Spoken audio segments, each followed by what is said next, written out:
All right, so now we're going to the East. Sorry, pulling up that bracket. So yesterday, once again, yesterday being Friday, the Philadelphia 76ers took the 2-1 lead on the Atlanta Hawks in Atlanta.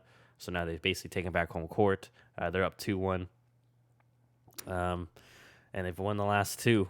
I'll let you go first. Thoughts on this series? This has also been an interesting one, especially the way Atlanta started game one.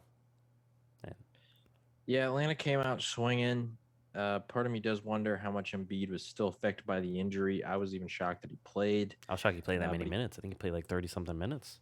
yeah, but he did. And Atlanta came out. They punched, the Sixers right in the mouth, and they stole home court advantage right away. But then Philly came back, and Embiid looked like a man on a mission. He dominated in game two, dominated in game three. Tobias Harris has been putting up a show. I think the 76ers have, they've responded to that game one loss, and I wouldn't be surprised if they won the next two games. We both picked the Sixers to win that series. I'm still standing by that. I think Atlanta is talented, but ultimately, I think that Philly's, they're finding their stride again after that sort of misstep in game one, and Embiid looks like the injury is not bothering him. Yeah. And if it is, then I can only imagine what he's going to look like if he, returns to full health at any point in this playoffs. But yeah, I think the Philly's going to win. Maybe Atlanta takes another game, but I think that Philly, I would probably say they're going to win in five. Yeah, I would agree. Maybe 5 or 6. Maybe Atlanta wins game four, but then Philly closes the series, game 5 and 6. But yeah, just to continue what you said, I mean, Atlanta has no answer to Embiid. And that's no slight to Clint Capella. He's a solid defender, but I mean, once again, there's just like we said, athleticism, size is a skill. And I mean, unfortunately for Clint's what, like 6'9", 6'10", and Joel's a true 7-footer. So it's a tough matchup, and even then they have no one else to throw on him. John Collins, no. Okongwu, who's still a rookie, and once again, I think he's still about the same size and build as Capella. So it's just they don't really have any answers there. I mean, Ben Simmons has been solid enough offensively, and then also the fact that I think it's starting to wear on Trae Young, the fact that he has freaking Ben Simmons guarding him, because like we mentioned before about Ben Simmons, I mean, just a rare blend of size and athleticism. Also, in game one, I don't think Ben actually guarded him in that Yeah. first half where Trae went off for like 27 or whatever it was. So then he guarded him in the second half, and he's guarded him ever since. Yeah. So, and then like we mentioned before, there's just a myriad of different defenders they can't throw at him. I think Danny Green went out last game with a calf. Not sure his status going forward, but regardless, they have Thibault. They have other good defenders. And Tobias isn't bad, but I'm trying to see. George Hill's an okay defender. I imagine he'll get a little bit more time. Yeah, I agree with you. This series, for the Hawks, though, I mean, even if you lose the series, still should be encouraged. I mean, the fact that you got to second round, had a coaching change midway through the season, is still really good, and I think they can still add on. They got to figure out what they're going to do with John Collins, and obviously we'll maybe talk about that another time. But yeah, Philly's just we're starting to see them play to their potential that I think we've all been waiting for the past few years. So yeah, not too surprised there because like you mentioned, I picked Philly as well. So all right, sorry, going to I guess the main series, the main headliner, the other Eastern series, the Brooklyn Nets going up against the Milwaukee Bucks. Nets are up 2-1. Bucks won a surprisingly defensive game 3, very ugly. But I think we all picked the Bucks, right? I think. Yeah. So Every yeah, single one of us. how are you feeling about that, and how are you feeling about the series? Those first two games were brutal, man. Brooklyn came out and just destroyed Milwaukee, and I was like, maybe this is just who Milwaukee is. They're overhyped, and they're never going to be the team that really eclipses that next step. And I don't know, maybe it'll take some massive changes from Giannis. I mean, even like me and my roommates are watching The Last Dance right now. And so with Michael Jordan, the big difference was the triangle offense with Phil Jackson and Michael Jordan realizing that he doesn't need the ball in his hands. And I don't know what that fix would be for the Bucks and Giannis and all that kind of stuff, but I know there's the meme going around right now of Giannis has no moves because there's that clip of him being guarded by Blake Griffin, and he like kind of just stands there for like a good 10 seconds, and then he backs up all the way to the 3-point line and then just sprints in, tries to throw up a layup, and it was terrible.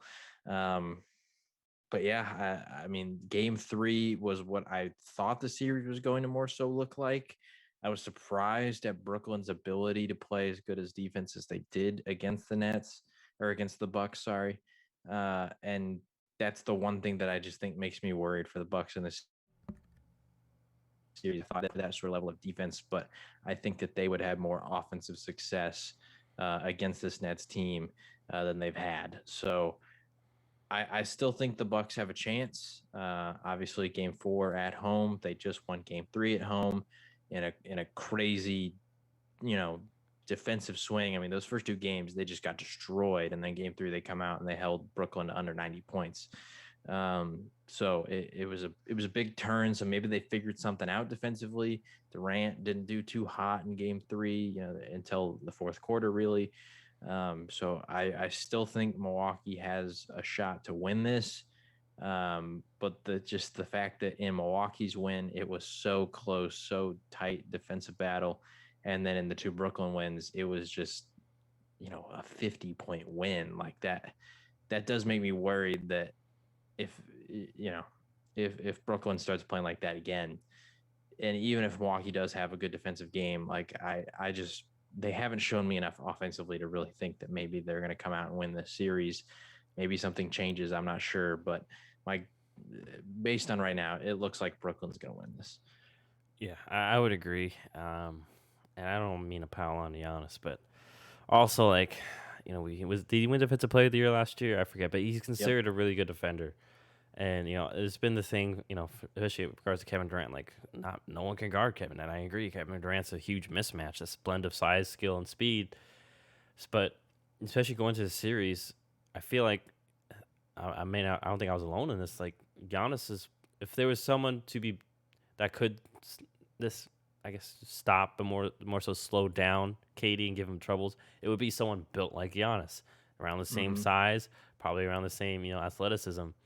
And I know he's been matched up a couple times on KD, but it just, I don't know. I've just been underwhelmed by that. And then yes, what you mentioned too about Giannis not really having any moves. I mean, it's either he's gonna drive in, and then once he stops, he's gonna try to spin. And I think Brooklyn knows that, so they try to blitz him. I forget which side.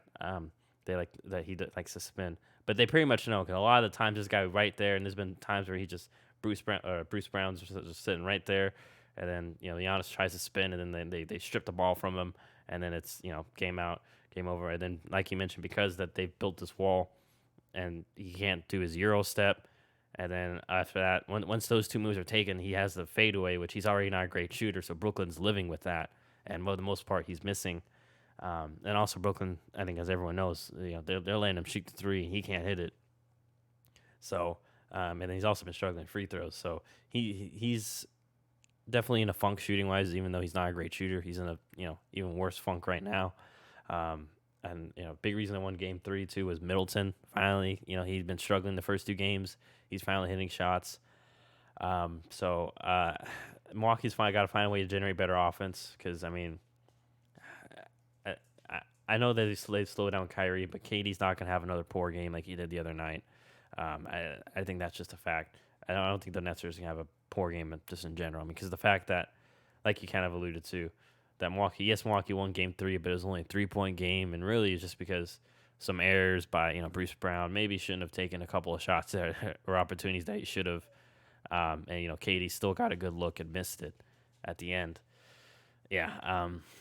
I apologize for for maybe underestimating Brooklyn, or maybe but I think really this is just me overestimating Milwaukee and Yeah. Giannis's growth here. But yeah, I would agree with you. It looks like Brooklyn's going to win this series. However, Game 4 is pivotal, but I think this series ends in probably 5. But if I had to put money on it, maybe 6. I feel like maybe Milwaukee wins Game 4. This is a throw everything in the kitchen sink, but then Game 5 Nets maybe win, and then maybe Harden comes back Game 6 to help them close it out. I'm once again not sure of the stats of that injury either, but the fact that he's not even there and they're struggling against the Nets, says everything to me. So yeah, this is Brooklyn's series to lose, in my opinion, as of right now. Yep. So good. No, I was just agreeing with you. Yeah, it's Brooklyn series to lose. So, alrighty. So that wraps up the second round. The only thing I don't like about the second round, and I love about the first round, there was like 2 or 3 games on a night. Second round, like Mm-hmm. maybe you get 2 games, but it's most likely 1 game, and if that game's a stinker, a blowout, like the Nets Bucks. I'm glad.